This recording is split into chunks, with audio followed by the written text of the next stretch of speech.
Anak, kailangan na natin gamitin yung kapangyarihan natin para makarating sa mahiwagang pintuan ng ating kaharian. Sige po, Ama, masusunod.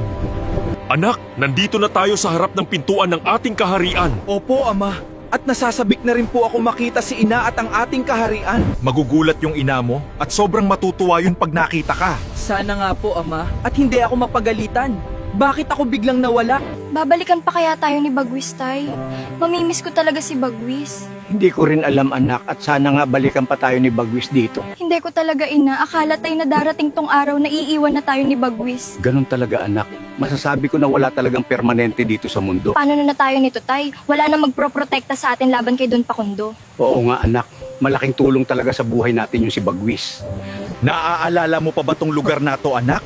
Ang tagal mo na wala dito. Oo naman po, Ama. Singganda pa rin nung dati itong kaharian natin. Mabuti naman anak at naalala mo pa. Maliit ka pa kasi nung nawala kita sa gubat. Opo, Ama. Bakas pa rin sa isipan ko yung pangyayari. Nasa loob ba ng palasyo si Ina?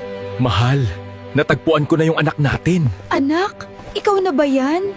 Ang laki muna at ang tagal mong nawala dito. Mahal, maiwan ko muna kayo ng anak mo para makapagsarili kayong dalawa ng anak mo. Salamat, mahal. Sobrang namimiss ko na tong anak ko. Ikaw na ba yan, anak ko? Parang muntik na kitang hindi makilala. Opo ina, ako na po to. Pasensya po dahil pinag-alala ko kayo dahil matagal akong nawala. Labis ang pangungulila ko nung mawala ka, anak. Labis akong nalungkot. Ako din po ina, sobra din po kitang na-miss. At pati si ama at ang ating kaharian. Mabuti naman, anak. At okay lang ang iyong kalagayan at walang masamang nangyari sa'yo. Meron po kasing nakapulot sa akin na mabubuting ato ina. Sige, anak. Magpahinga ka muna at mahaba yung nilakbay niyo pabalik dito. Sige po ina, at ako'y papasok lang muna sa aking silid.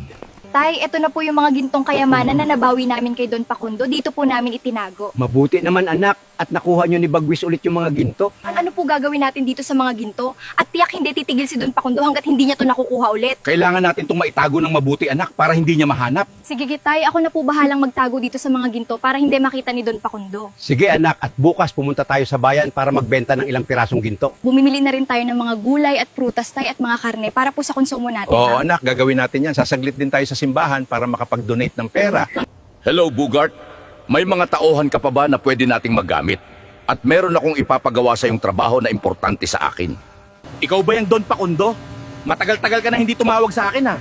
Ilang tao ba kailangan mo at kailan mo gusto para maihanda ako Don Pakundo? Kahit ilan yung kaya mong makuha na tauhan, dalhin mo silang lahat dito sa abandonadong bodega. At dito natin paplanuhin ang gagawin nating hakbang. Sige, Don Pakundo. Madami akong tauhan ngayon na pwede nating gamitin dyan sa balak nyo. Basta alam nyo na malaki ang mababayaran mo na halaga sa magiging serbisyo namin. Walang problema sa pera. Ako na bahala. Basta magawa nyo lang ng maayos yung ipapagawa ko sa inyo. At dapat malinis at walang anumang bakas ng ebidensya. Ngayon, maghanda ka sa gagawin ko sa iyo, Nestor. Akala mo hindi ko makukuha ulit yung mga gintong kayamanan. Doon ka nagkakamali. Gagawin kong miserable yung buhay nyo. Kumusta na kaya sina Tatay Nestor at Elena? Sana okay lang sila doon at walang anumang panganib ang nagbabadya habang wala ako sa tabi nila. Mukhang matatagalan pa bago ako makabalik doon sa ibaba. Dahil kailangan ko pang gampanan ang mga tungkulin ko dito sa aming kaharian. Yung kwarto ko parang parihas pa rin ang forma nung huling nandito pa ako. Parang walang nabago. Yung higaan maliit pa rin. Hindi na ata ako magkakasya dyan sa higaan. Kailangan ko na atang palakihin tong higaan para magkasya ako pagtulog. Ayan, malaki na yung higaan ko. Magkakasya na ata ako nito. Hindi pa naman ako inaantok. Pupunta na muna ako dun sa hardin para makapag-relax at makita muli ang mga magagandang bulaklak na pananim. Ama, nandito ka rin pala sa hardin. Akala ko nasa iyong kwarto ka nagpapahinga. Oo anak, dito ako parati tumatambay para makapag-relax. Alala mo na ba anak na magkakaroon ng malaking seremonya bukas? Para saan po yung seremonya, Ama?